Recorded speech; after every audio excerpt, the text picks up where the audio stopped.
तो गाइस जैसा हमने पिछले एपिसोड में देखा था, जो वो मोटा बंदा होता है वो किन्नान के साथ शर्त लगाता है कि वो 20 सीढ़ियाँ नहीं चढ़ पाएगा। बट जो किन्नान होता है वो 20 सीढ़ियों पे चढ़ जाता है और उसके बाद वो उस मोटे बंदे से बोलता है कि अब तुम क्या कहोगे, मैं तो 20 सीढ़ियों पे चढ़ चुका हूँ। और वो जो मोटा बंदा होता है वो अभी भी अपनी हार नहीं मानता और वो चिल्लाते हुए किन्नान से बोलता है कि तुम केवल 20 सीढ़ियाँ चढ़े हो तो तुम्हें इतना ज़्यादा नहीं फूदकना चाहिए। डिवाइन रियलम के जो डिसाइपल है, मतलब इलाइट डिसाइपल है, वो इतने ज़्यादा पावरफुल है कि वे 30 टायर तक जा सकते हैं, मतलब 30 सीढ़ियाँ चढ़ सकते हैं। तुम उनके सामने कुछ भी नहीं हो, तो इसीलिए ज़्यादा फुदकना बंद करो।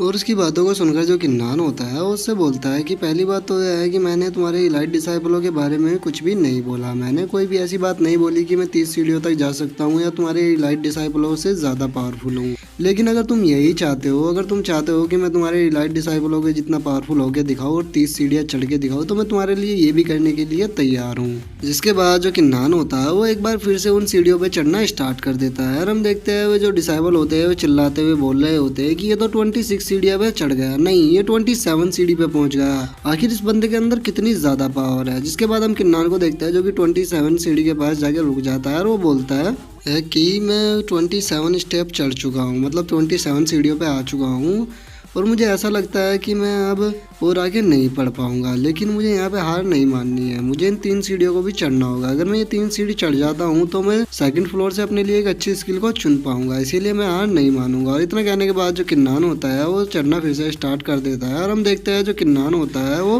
30 सीढ़ियाँ चढ़ चुका होता है। जिसे देखने के बाद जो डिसाइबल होते हैं वो भी चिल्लाने लगते हैं कि ये तो 30 सीढ़ियों पे पहुंच गया। और किन्नान जो होता है वो ऊपर पहुंच जाता है और वो काफी ज्यादा थक चुका होता है चढ़ने के कारण, और वो बोलता है कि फाइनली मैंने इसे पूरा कर ही लिया।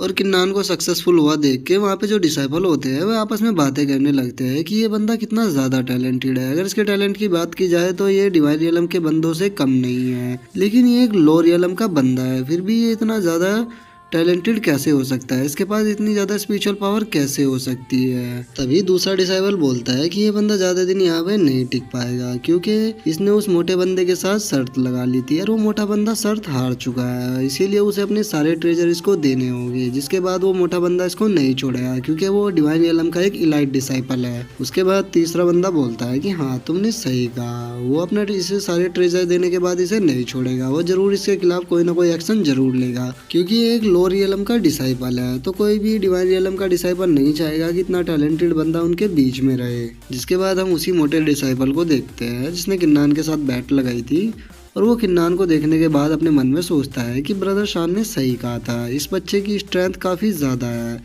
अगर हमने इसको इसी तरह से ग्रो होने दिया तो ये आगे जाके हमारे जो डिवाइन रियलम के डिसाइपल है उनके लिए सरदर्द बनेगा। तो हमें इसे इतनी आसानी से नहीं छोड़ना चाहिए, इसे हमें ख़त्म कर देना चाहिए जल्द से जल्द। इसके बाद जो किन्नान होता है वो उस मोटे बंदे की तरफ देखते हैं, बोलता है कि ओए मोटे, तुम हमारी शर्त को तो नहीं भूल गए हो ना, तुम्हें मुझे अपने पेंडेंट को देना होगा क्योंकि मैं जीत चुका हूँ। जो सुन के वो जो मोटा बंदा होता है वो थोड़ा परेशान होते हुए अपने मन में सोचता है कि मैं इसको ये जेट पेंडेंट नहीं दे सकता क्योंकि ये मुझे ब्रदर शान ने गिफ्ट किया था। अगर ब्रदर शान को पता लगा कि मैं इससे शर्त हार गया हूँ और मैंने इसको ये पेंडेंट दे दिया है तो मुझसे काफी ज्यादा नाराज हो जाएंगे, जो मैं नहीं चाहता। और उसे इस तरह से सोचता हुआ देखकर जो किन्नान होता है उससे बोलता है कि ओए मोटे, तुम यहाँ से भागने की तो नहीं सोच रहे हो ना, ध्यान रखना तुम्हें यहाँ पे शर्त लगाते हुए बहुत से डिसाइबलों ने देखा है। अगर तुम यहाँ पे अपनी बातों से मुकरे और तुमने मुझे वो पेंडेंट नहीं दिया तो तुम्हारी जो इज्जत है वो पूरी तरह से चली जाएगी। यहाँ पे हर लोग तुम्हें झूठा बोलने लगेगी, तो तुम नहीं चाहोगे कि एक पेंडेंट के लिए तुम अपनी इज्जत को खो, इसीलिए चुपचाप मुझे वो पेंडेंट दे दो। जिसके बाद वहाँ पे जो डिसाइपल खड़े होते हैं वो भी उस मोटे बंदे को छेड़ने लगते हैं और उसे छेड़ते हुए बोलते हैं कि ओए वांगुई, वो बंदा सही बोल रहा है, तुम उससे शर्त हार चुके हो तो इसीलिए अब तुम्हें वो जेट पेंडेंट उसको दे देना चाहिए क्योंकि वो लीगल तरीके से उस शर्त को जीता है, उसने कोई भी चीट नहीं किया है शर्त को जीतने के लिए।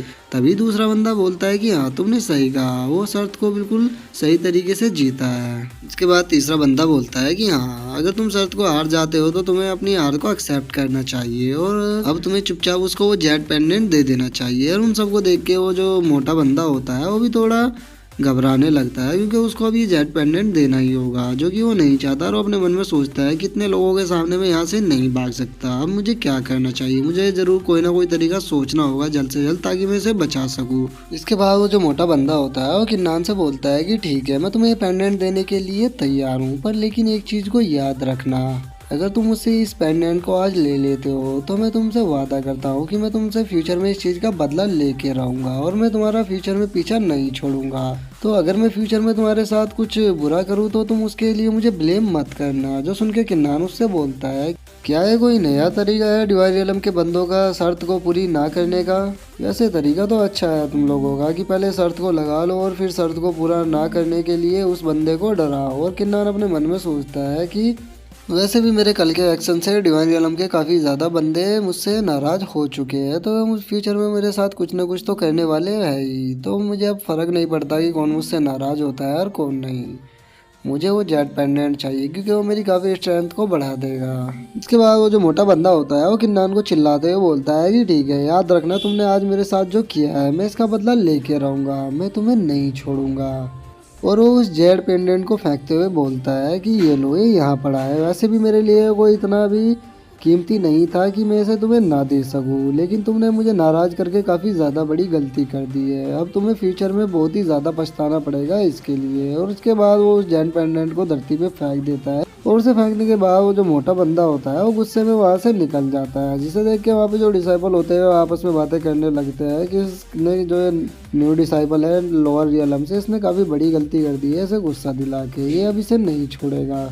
इसके बाद जो किन्नान होता है वो ऊपर से ही उस जेट पेंडेंट को अपने पास खींच लेता है और वो बोलता है कि जो डिवाइन रियलम के बंदे हैं वो तो काफ़ी ज़्यादा अजीब है, वो तो अपनी हार को भी एक्सेप्ट नहीं कर पाया। पता नहीं है ये डिवाइन रियलम के बंदे किस तरह के इंसान हैं।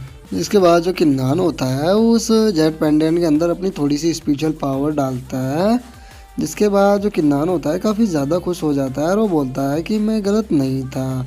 ये जो जेट पेंडेंट है इसके अंदर वाटर एट्रीब्यूट की स्पिरिचुअल पावर है, अगर मैं इसे अब्जॉर्व करता हूँ तो मेरी पावर जो है वो काफ़ी ज़्यादा बढ़ जाएगी। लेकिन मैं इसे यहाँ पे अब्जॉर्व नहीं कर सकता क्योंकि यहाँ पे काफ़ी ज़्यादा लोग हैं। अगर मैंने यहाँ पे इसे अब्जॉर्व किया तो लोगों को पता लग जाएगा कि मेरे पास 5 एलिमेंट की ब्लड लाइन है, तो मुझे इसे यहाँ पे अब्जॉर्व नहीं करना चाहिए। जब मैं यहाँ से ख़त्म करके वापस अपने रूम पे जाऊँगा तो मैं इसे वहाँ पे जाके अब्जॉर्व करूँगा। और इतना कहने के बाद जो किन्नान होता है उस पेंडेंट को अपने पास रख लेता है, जिसके बाद जो टीचर होते हैं वो किन्नान के पास आते हैं और उससे बोलते हैं कि किन्नान, तुम्हें उस डिसाइपल को गुस्सा नहीं दिलाना चाहिए था क्योंकि वो एक एलाइट डिसाइपल है, तो हो सकता है कि वो तुम्हारे लिए फ्यूचर में कोई गड़बड़ी करे।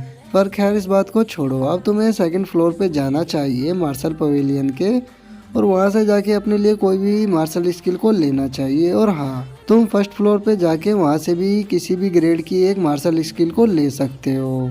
जो सुन के वहाँ पे जो डिसाइबल खड़े होते हैं वो काफ़ी ज़्यादा शौक हो जाते हैं और उनमें से एक डिसाइबल चिल्लाते हुए बोलता है कि ये बंदा काफ़ी ज़्यादा खुशकिस्मत है, इसको 2-2 मार्शल स्किल मिल रही है डेमीगॉड रियलम की। काश मैं इतना खुशकिस्मत होता और मैं 2-2 मार्शल स्किल को ले पाता।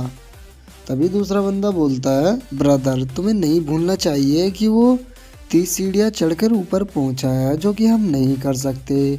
इवन की जो पर्सनल डिसाइपल है वो भी 30 सीढ़ियों को नहीं चढ़ सकते। हमारे सेक्ट के अंदर कुछ ही डिसाइपल हो सकते हैं जो ऐसा कर पाए।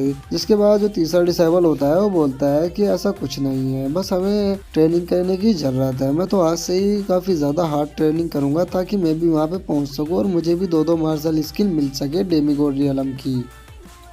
और गाइस उनका इतने बोलते के साथ ही जो हमारा आज का एपिसोड है वो यहीं पे ख़त्म होता है। अब मिलते हैं आपसे नेक्स्ट एपिसोड में, तब तक के लिए बाय बाय गाइस।